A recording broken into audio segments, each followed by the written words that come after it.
Hello everyone. My name is Manoknya and I'm the head of VIX at IIT Madras. Today we have a talk about crafting your personal brand by Miri Rodriguez. She's an author, storyteller, creative journalist, and the global head of internships at Microsoft.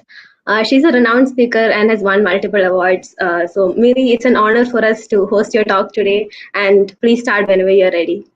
Thank you so much for having me. I'm so excited to be here and to share some insights. I'm so happy that we met and you reached out to me. And hello, everyone. I hope that you are here to learn some new concepts around brand story and personal branding, because I think you probably have before in the past taken a personal branding course or read about personal branding, maybe not tuned into too much into it because you don't fully understand the power of it or the scope or truly what it can do for you. And I think for me personally in my own journey, it has been very enlightening to understand what personal branding does, especially as today we live in a digital age, especially as you think about career, as you think about internships. I see a lot of students come through and apply at Microsoft for internships, and a lot of questions around how do I stand out. And what makes you stand out is exactly your story, turning your story into something that people will tune into. And so I learned in my journey, first of all, that branding is not who you say you are, not just what you put on your resume or your LinkedIn profile, but it's truly how you make people feel. And when you think about it that way, it changes perspective in how you're going to show up, or how you show up today, or how you're using those assets to make people feel something. The great storyteller Maya Angelou said that people will not remember what you said or what you did to them, but how you made them feel. And that's exactly right. It's all about feeling. It's all about that impression that you leave on someone that really touches their heart. And for me, I learned this journey about 8 years ago. I began this personal branding journey. And I understood through that journey, it wasn't immediate, but I understood that a brand has some key elements that we have to consider so that we can craft it in a way that resonates with our audience, that it's intentional in essence. One of those is a mission. So all of us should really have a mission, life mission that we give ourselves. A lot of us have waited, for a purpose to come at us. What is my purpose and why am I here? This is something you actually get to decide. It's you're the CEO of your life. You get to decide what that mission is going to be for your brand. Just like a corporate brand decides their own mission, you decide your mission for your brand. Attributes, character, story. These are all things that belong to a brand as a key element, and definitely SEO. So if you were to Google yourself right now or Bing yourself, and if you don't show up, that's a problem. If you Bing yourself, Google yourself, and you show up but it's not you, that's a problem. And then if you do the same but you show up and it's you and it's not the content that you want to showcase the world, that's a problem as well. So there's a thing about how you show up today in the digital world. What are people looking for? What do they find when they're trying to find you online? We live in the digital age. 8 years ago, when I began this journey, it probably wasn't that important. It is now. In fact, if you don't exist in the digital world, you probably don't exist at all. And so it's really important that you take note of that and take ownership of that for yourself. Now, this is me when I started this journey about 8 years ago. And that was my first profile picture at Microsoft. It was the first picture they took of me. And I was really happy to be there. So, Microsoft called me out of nowhere. My phone rang one day, and I was working at another company. And they said, "Hey, it's Microsoft. We want to talk to you." And I was like, "Oh, okay." And they offered me a job, and I was really excited. In fact, I had a lot of imposter syndrome because I was like, I don't belong here, right? I'm like, I came from the slums of Venezuela, had to come and learn the language. I didn't have an opportunity to go to a big school. So I didn't think I would ever get a job at a company like Microsoft. And so when I accepted, look at me, I'm so excited to be there.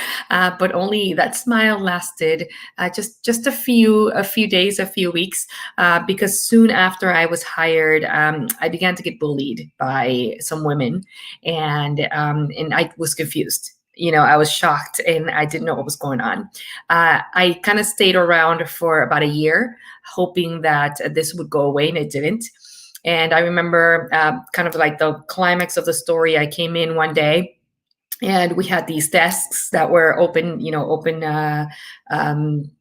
open-ended, I guess is what you call it, open space. And so you could see everybody else's desk. And so I walked up to mine, and they had left something physical in my at my desk. And I walked in the morning, and I saw that, and I said, okay, you win. I quit.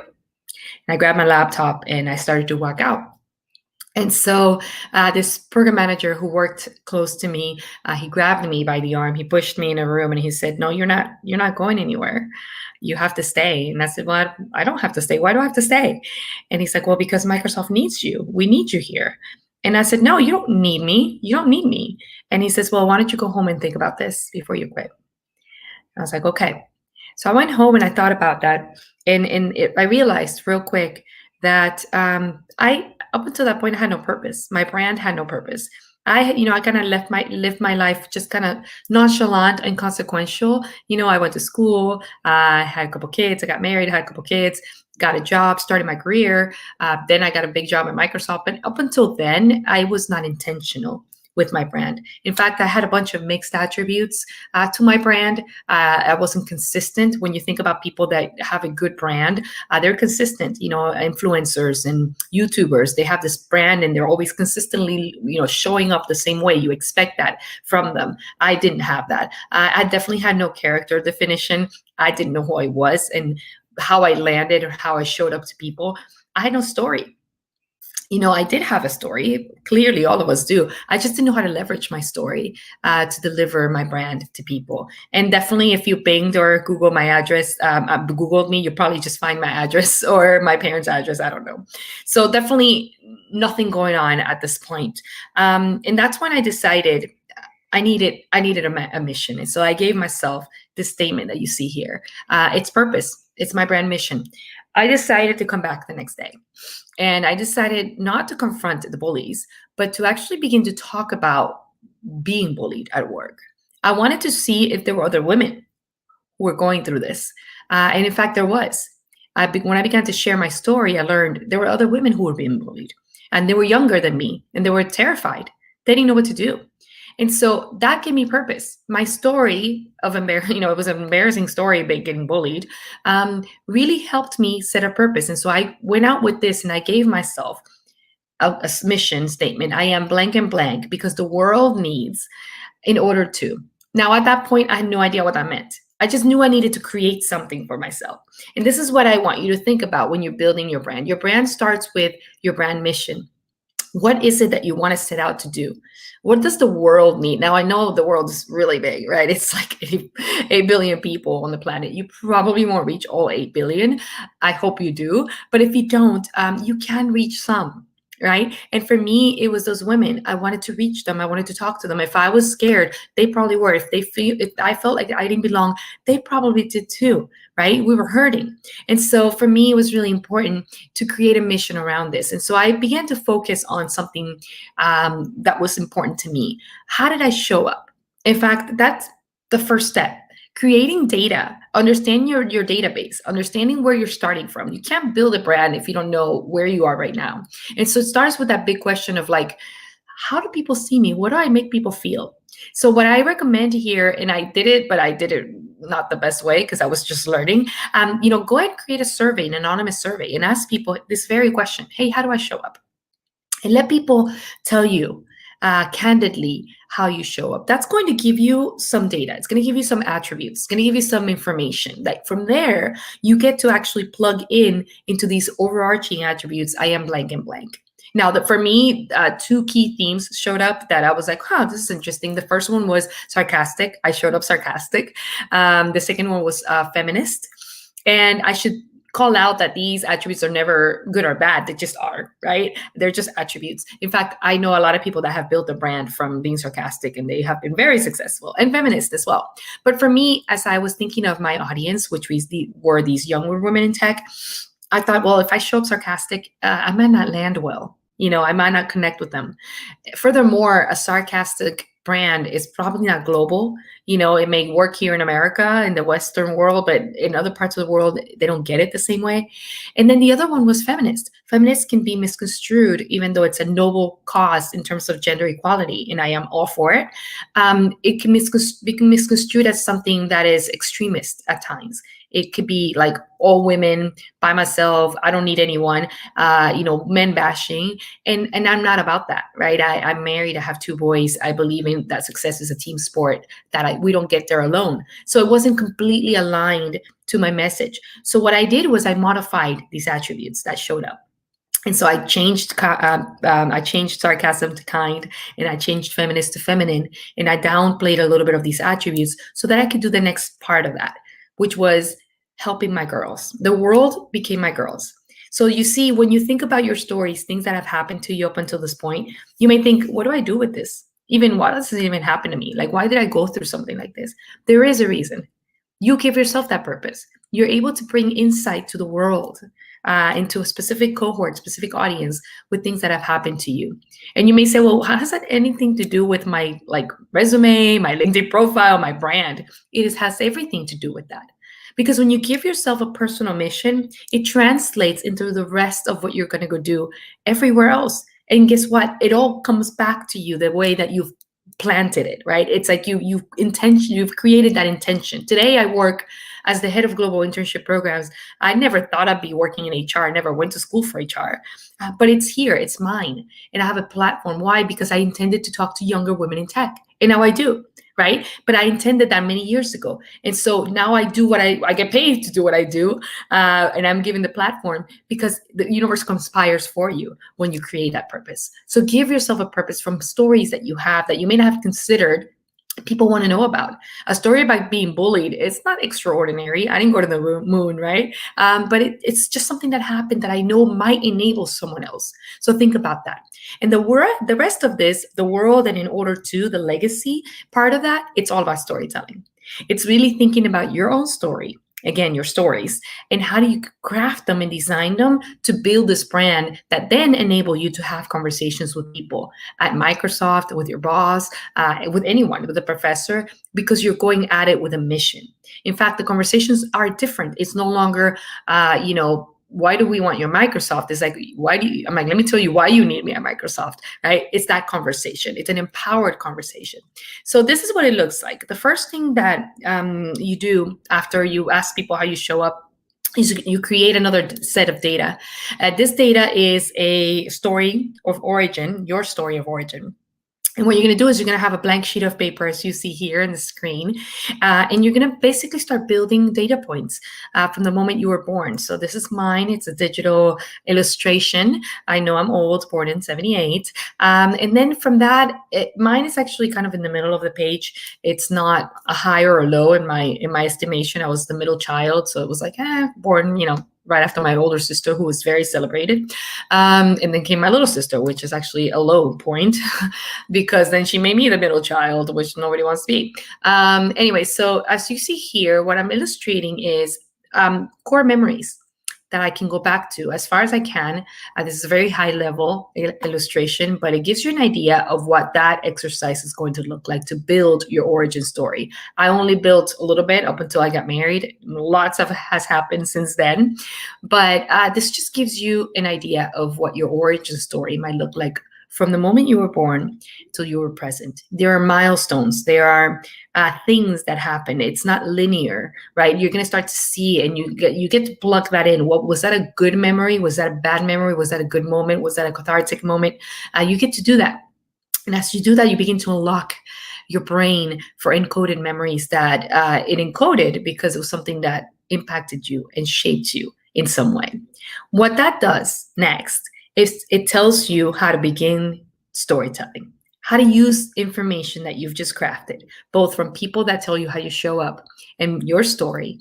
And then you begin to think about how to turn that information that it's not storytelling, facts and data, resumes, data points, information, and you add a character, plot, and a conclusion, and you begin to form the brand. You begin to tell the story of your brand.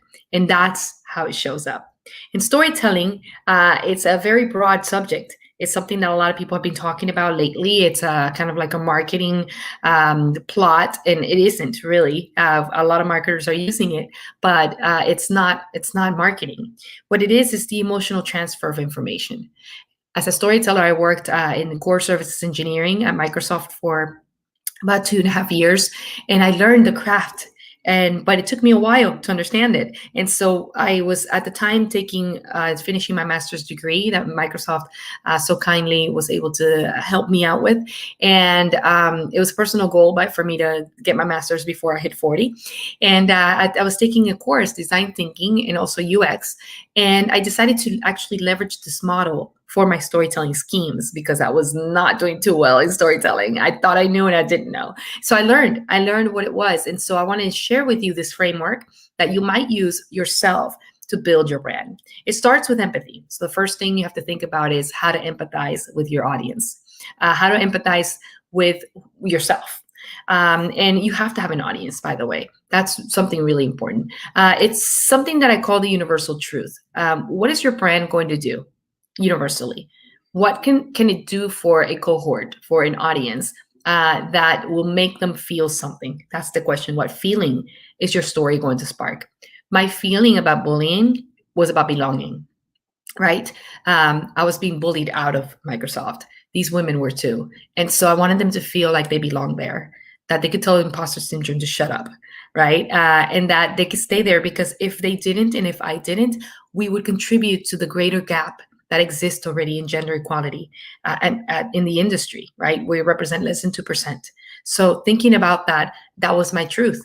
And so you begin to think about empathy in different ways. There's 3 levels of empathy. The first one's called cognitive empathy. This is the kind of empathy that you kind of understand at a higher level. Kind of you zoom out and you understand that your audience is human. You know, my girls are human. So whatever audience you choose to target with your stories, with your brand, remember always that they're human and that you can come at them at the human level, that there's this condition that we all have. And so they show up authentic. You show up authentic.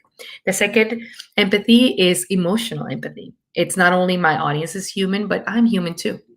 So I can come in at a different angle. I don't have to show up polished, always well put together, right? I'm not a celebrity and I always have to look a certain way. I can be myself. I can show up myself. I can be not polished. I can have a bad day. It's okay, right? And I think that's where the authenticity shows up even more. I have tested content a whole lot in my 8 years of this journey. In content that is normal, that is like, about Microsoft, about the work that I do, people like. But it is the content where I get really raw and I have a bad day and it's emotional in nature and I share my rawness that goes actually viral, right? So, and I've had that content go viral a few times. So it is that, it's the idea that we like to empathize and connect with each other at the human level. Allow yourself to be human. Allow yourself to tell the stories that you might think are not great to tell. Those are the best stories to tell because they're human. And the last level of empathy is compassionate empathy. The type of empathy where you just continue to work on yourself, continue to recognize your own emotions. This illustration shows this person just opening their heart. It's about you practicing. It's the practice of you reflecting on your emotions. You don't have to do much more than that. It's just you thinking about, hey, am I having a good day today? Am I at my best? And if you're not, it's okay, right? It's okay. You don't have to do more. It's just recognize it. Because when you practice that, you're able to actually work on the other 2 types of empathy with your audience even better.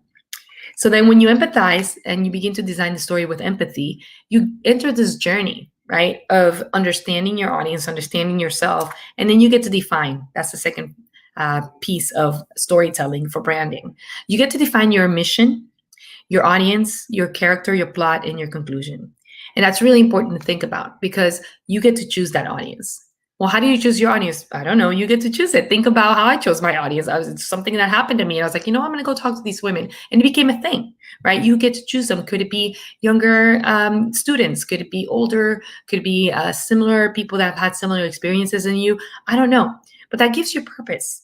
That gives you purpose when you define that audience. It needs to be targeted because if it's not, you're just dumping content out there. You don't even know where it's landing. So, nobody in marketing and nobody in branding will never have a target audience. Everybody has a target audience. So you get to define those elements. You also give your story a mission. So not just your brand, but your story. You say, hey, my story, and there's probably going to be many, many stories. Your stories keep changing. Things happen all the time. So you're going to keep telling stories. The story is dedicated to blank. Here's my audience again. The more you know about the audience, the better. What is the persona, the demographic, the psychographic? So it can help them do what? What do you want them to walk out of with that story? Again, for me, it was this idea that we belonged, even when we weren't told. We were told that we were not. We did. We did belong, and make them feel like they belonged, right? Empowered. And so that was my mission, and that turned into something deeper. You get to do the same. Step 3 is you get to ideate. Ideate, your brand. I often ask people questions like, if your brand had a color or smell, what would it smell like? What would it look like? Right? What color would it be? Ideate ways that to give layers to your brand and your story. What you see here is an acronym called SCAMPER. It is a brainstorming tool that I use often in my storytelling practice. And it's used to give layers, to think about different ways that the story can be combined, can be changed, can be layered. If I changed a character, for example, if I substituted a character, if I modified in my story about being bullied, there's a hero. It wasn't me. It was the PM that I don't name usually, but he saved me, right? He's the one who said, "Don't quit." And I would have quit. I actually did quit, right? But he told me not to, and so I'm here because of him.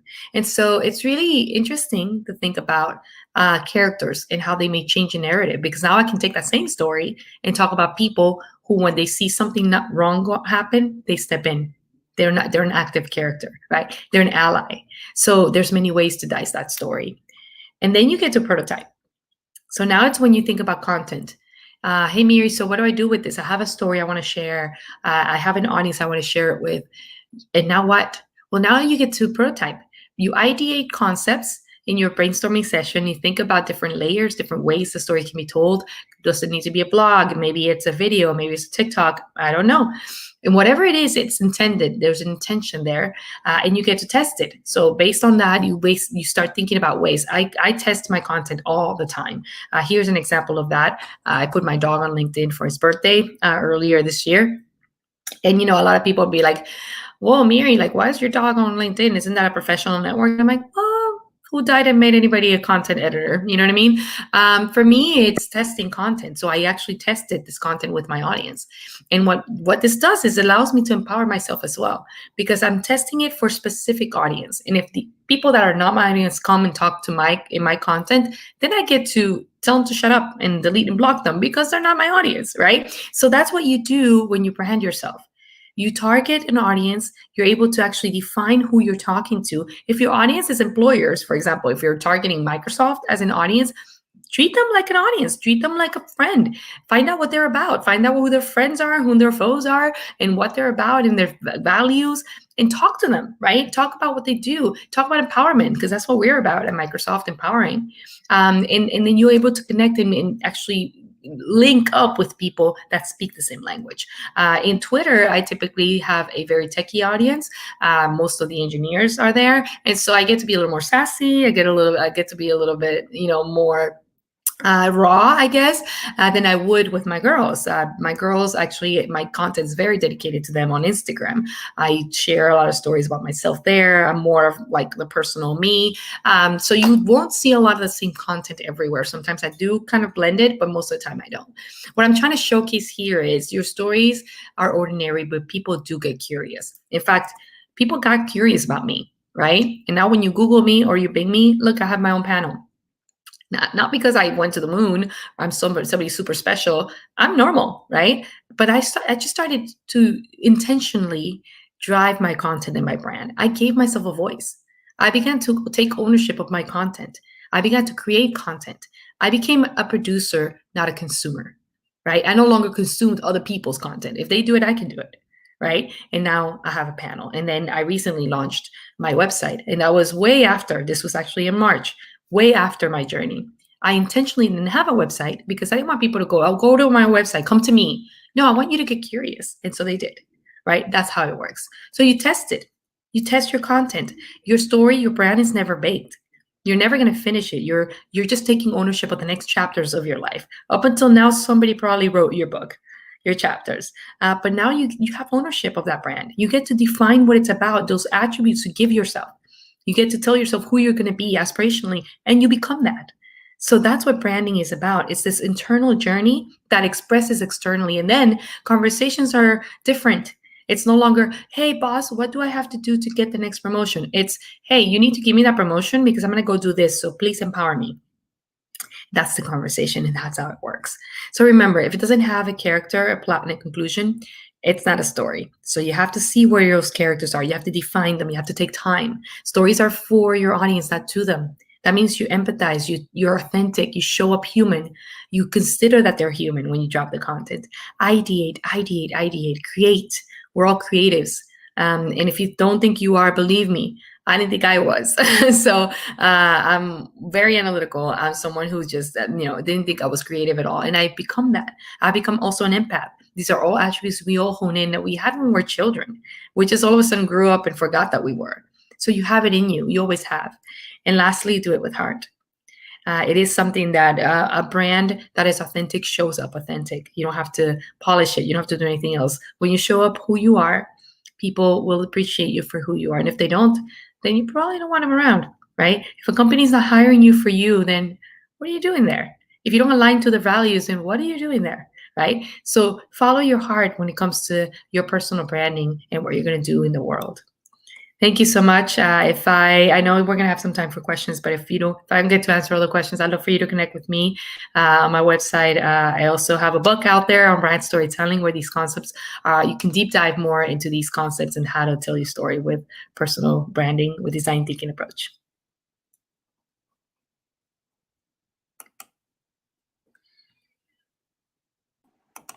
Hi, so we have two questions. First one is how do you recommend we do SEO for the brand of me? Yeah, absolutely. So the first thing is you have to look at what's there already. If there's nothing, you're good. If there's some things that you want to remove, in every website where you show up, where there's an address or there's content about you that you have not approved, you can actually go to the website master and send an email and let them know to remove it. So you can remove everything that you don't want. That's a work that you have to do. Clean up first. Anything that you don't want there. And I've done that work, and it's consistent. You have to always look it up and see what, all those search engines that are out there.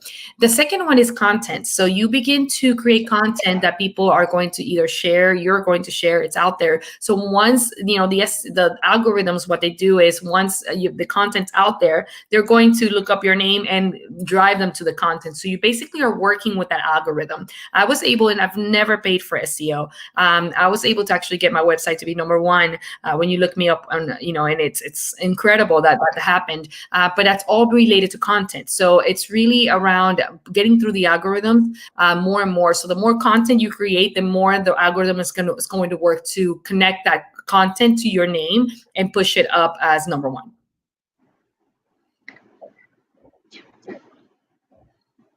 So we have one more question. What was your first role at Microsoft, and what would you recommend to someone if they were to start their career at Microsoft? Yeah, so my first role was a readiness manager for Latin America operations. And so I basically worked with our large partners, our managed partners all over Latin America, to make sure that they were able to transact. It was actually at the time when we actually had licensing. So it was the licensing programs. And I was able to share with them the licensing program trainings and that kind of thing. So it was really fun. It was really new for me, especially for the licensing program that went away very quickly after we went digital. And I would recommend someone starting their career at Microsoft that they begin to connect with great people. Microsoft has brilliant people. If I can say something about Microsoft that I appreciate the most, is the people that I've gotten to meet there. It's the people that have invested in me. My mentors are all from Microsoft, and they're great friends. So please connect with people. Proximity to brilliant minds. They challenge you. They give you new perspective. So I recommend that you use all of the employee resources groups that exist in the connected teams. There's so many events happening all the time. So be a part of that and become part of that. Don't make it just be work. It is a community. And so be part of that community.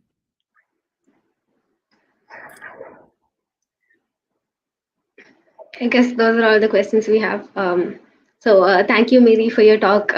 It was very informative and inspiring. Thank you. And thank you all for listening. We have a feedback form in the description below. Please fill it up. Yeah, thank you all, and have a nice rest of the day. Have a good one.